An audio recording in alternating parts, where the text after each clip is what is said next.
Hello students, welcome to accountancy classes. Today we will discuss bank reconciliation statement. First of all ये जानते हैं कि bank reconciliation statement होती क्या है और कौन बनाता है.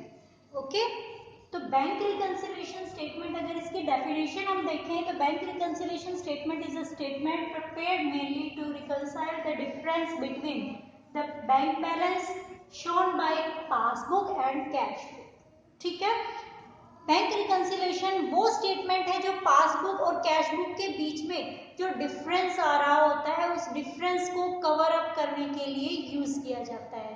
तो पहले तो हमें ये पता होना चाहिए कि पासबुक क्या होती है, कैश बुक क्या होती है, किसके पास होती है. ओके बैंक के बारे में सभी जानते हैं कि पासबुक जो है वो बैंक की है, मतलब बैंक के थ्रू पासबुक दी जाती है. तो एक बार इसका जरा वर्किंग देख लेते हैं कि किस तरीके से पासबुक और कैश बुक लिखी जाती है और किसके पास होती है. देखिए मैंने एक एग्जांपल लिया है. ये एक ऑनर है मिस्टर, कोई भी ऑनर है मिस्टर, और ये एक्स लिमिटेड कंपनी है, उसका ऑनर है और इसके पास एक कैशियर काम कर रहा है कोई भी. ठीक है, इस मिस्टर ए ने, ये ए है ये बी है. ओके मिस्टर ए जो एक्स लिमिटेड का ऑनर है उसने अपना बैंक अकाउंट ओपन कराया, किसी भी एक्स वाई लिमिटेड बैंक में अपना अकाउंट ओपन करा लिया. ठीक है, ये यहाँ पे पैसे डिपॉजिट कराएगा.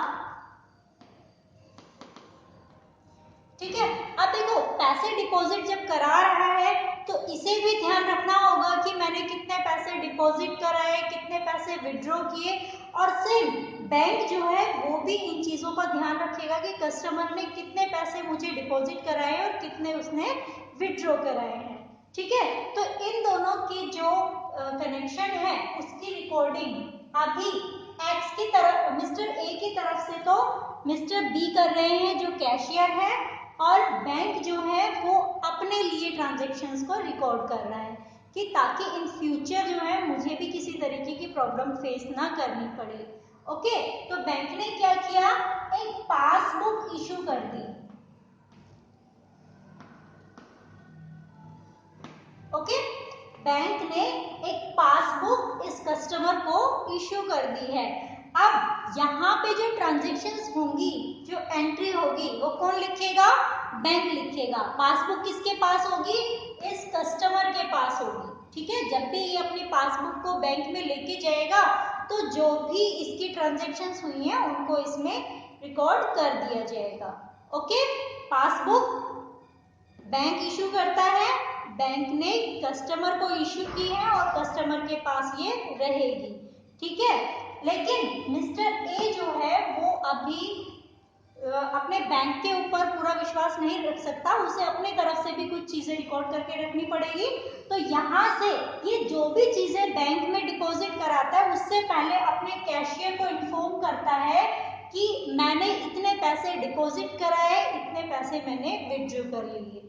ठीक है, होप कि इसको हो सकता है कि इसे टाइम नहीं है इसीलिए इसने अपने कैशियर को चुना ये काम करने के लिए. ओके तो यहाँ कैशियर को इन्फॉर्म कर रहा है, तो कैशियर यहाँ क्या प्रिपेयर कर रहा है, कैश बुक. ठीक है, कैश बुक कौन प्रिपेयर कर रहा है, कैशियर, और किसके बिहाफ पे, मिस्टर ए के बिहाफ पर. ओके तो ये कंसेप्ट आपको समझ में आ गया कि पासबुक क्या होती है, कौन इश्यू कर रहा होता है, किसके पास पासबुक होती है. ठीक है, और दूसरा कैश बुक कौन लिख रहा होता है, किसके बिहाफ पे लिख रहा होता है. तो कई बार क्या होता है कि जो हमारी पासबुक है और जो कैश बुक है इन दोनों के बैलेंस जो है वो इक्वल नहीं आ पाते हैं. बेटा देखो वैसे तो क्या होना चाहिए, कैश बुक और पासबुक जो है वो दोनों सेम ट्रांजैक्शंस के लिए लिखी गई हैं, तो दोनों का बैलेंस इक्वल आना चाहिए. बट कुछ ऐसी सर्कमस्टांसेस हो जाती हैं कि इन दोनों का बैलेंस इक्वल नहीं आ पाता है. तो उन रीजंस को ढूंढकर उनके बैलेंस को इक्वल करने का जो प्रोसीजर होता है that called bank reconciliation statement. Okay तो अब देखते हैं कि बैंक रिकंसिलिएशन स्टेटमेंट बनती कैसे है. ठीक है, सॉरी, पहले हम ये कॉजेज जो हैं उनको डिस्कस कर लेते हैं कि जो डिफरेंस आता है बैंक और कैश बुक में वो क्यों आता है, क्या क्या रीजन है। तो फर्स्ट जो रीजन है वो आता है different cause by time gap. Time gap के कारण आता है, जिसमें फर्स्ट है check issued but not gate presented for payment in the bank. बेटा देखो, जब चेक इश्यू कर दिया जाता है तो जो कस्टमर है, मतलब जो मिस्टर ए है, वो क्या सोच रहा है उस टाइम कि मैंने चेक इशू कर दिया, मतलब मेरा जो बैंक बैलेंस है वो कम कर चुके हैं, वो लोग कम हो चुका होगा। उसने अपनी तरफ से चेक इशू कर दिया किसी को भी, ओके। तो उसने अपने कैशियर को अलाउ किया कि चलो ठीक है, मेरे अकाउंट से इतना पैसा कम कर दो। लेकिन हुआ क्या कि वो जो चेक इशू किया गया है वह not presented in the bank, payment के लिए बैंक में आया ही नहीं। अब जब पेमेंट के लिए बैंक में वो पे ही नहीं किया गया है, प्रेजेंट ही नहीं किया गया है, तो उस केस में बैंक बैलेंस के ऊपर कोई इफेक्ट नहीं पड़ा, bank balance as it is है। और हमने अपने कैशियर को क्या अलाउ कर दिया कि जो हमारी कैश पेमेंट है उसमें से उसे डिडक्ट कर दिया जाए, कैश अकाउंट में से कम कर दिया जाए। तो दोनों जो कैश बुक और पासबुक है, दोनों का डिफरेंस मिसमैच हो जाएगा, ठीक है। Next is cheque paid into bank for collection but not yet credited by the bank. जैसे जो मिस्टर ए है, उसके पास कोई चेक उसने रिसीव किया किसी से, और वो चेक अपने बैंक में ले जाकर डिपॉजिट करा दिया फॉर कलेक्शन, कि इसे कलेक्ट कर लिया जाए। अब मिस्टर ए है, उसने क्या सोचा हुआ है कि मैंने जो चेक बैंक में डिपॉजिट कराया उससे मेरे अकाउंट का बैलेंस इंक्रीज हो गया होगा, और उसने अपने कैशियर को भी ऐसी ही इंस्ट्रक्शंस दी जिससे कि उसने कैश बैलेंस को बढ़ा दिया। लेकिन एक्चुअल में बैंक ने अभी तक वो जो चेक था वो आपके अकाउंट में क्रेडिट नहीं किया है, आपके अकाउंट में ऐड नहीं किया है। तो उस केस में कैश और बैंक दोनों जो बुक है वो आपकी मिसमैच होंगी। Next is checks paid into bank for collection but dishonoured. अब सेम केस है कि आपने तो अपनी तरफ से चेक जो है वो बैंक में डिपॉजिट करा दिया कलेक्शन के लिए, लेकिन चेक डिसऑनर हो गया। चेक डिसऑनर कब होता है? जब अकाउंट्स में पैसे नहीं होते या और कोई रीजन मिसमैच हो गया, साइन वगैरह, ठीक है, किसी भी कारण से चेक डिसऑनर हो गया है, हमें नहीं पता था, हमने अपने अकाउंट का बैलेंस जो है, कैश बुक का बैलेंस इंक्रीज कर दिया, बट जो हमारा पासबुक का बैलेंस है वो अभी तक इंक्रीज नहीं हुआ है और हमारे दोनों बैलेंसेस जो है वो अनइक्वल होंगे। Next is interest allowed by the bank. Bank interest allow कर देता है हमारे पास, हमने जो बैंक के पास डिपॉजिट कराया हुआ है उस पे आपको जो भी इंटरेस्ट पेबल है वो आपको पे कर देता है बैंक, आपके अकाउंट में डिपॉजिट कर देता है। ऐसा तो नहीं है ना कि आपको स्पेशली बुलाया जाएगा फिर इंटरेस्ट दिया जाएगा, नो, वो आपके अकाउंट में क्रेडिट कर देगा, ठीक है। लेकिन इस चीज की इंफॉर्मेशन आपके कैशियर को नहीं थी, इसीलिए उसने कैश में उसे ऐड नहीं किया, उस इंटरेस्ट को कैश बुक में ऐड नहीं किया, जिसके कारण आपका कैश बुक और पासबुक का बैलेंस जो है वो मिसमैच करेगा। Okay, next one is interest charge by the bank on overdraft. Same इसी तरीके से आपको जब बैंक अलाउ कर रहा था इंटरेस्ट, उस टाइम भी आपको इन्फॉर्म नहीं किया था, इसी तरीके से चार्ज करेगा उस टाइम भी इन्फॉर्म नहीं करेगा और आपके बैलेंस में से पैसा डिडक्ट कर लिया जाएगा, जिसकी आपको इन्फॉर्मेशन नहीं थी और आप कैश बुक में उसे नहीं लिखवा पाए, ठीक है। तो इसकी वजह से आपकी दोनों बुक्स का बैलेंस अनमैच होगा।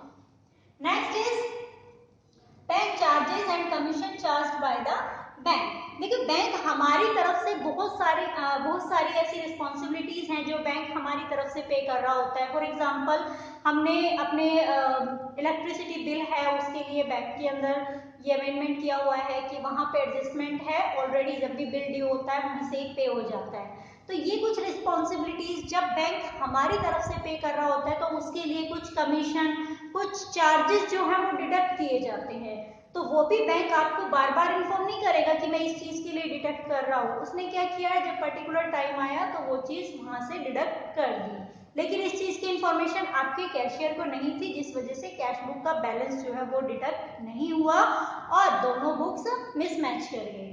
Next is direct deposit by the customer.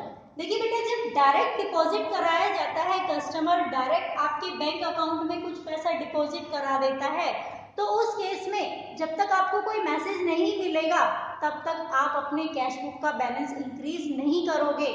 Okay, और जिसके कारण दोनों जो आपके अकाउंट्स हैं, दोनों जो बुक हैं वो मिसमैच होंगी। ठीक,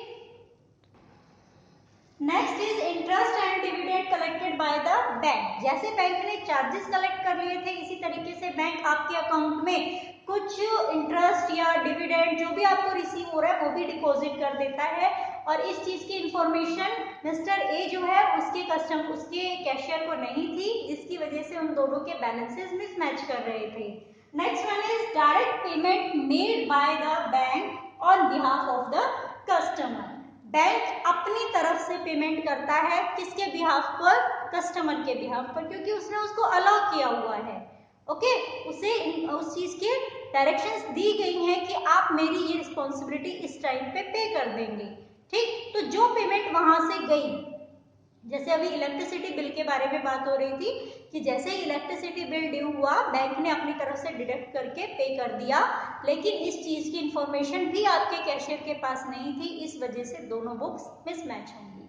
ठीक है, तो ये कुछ रीजन थे जिसके कारण कैश बुक और पासबुक दोनों का बैलेंस इक्वल नहीं मिल पाता था।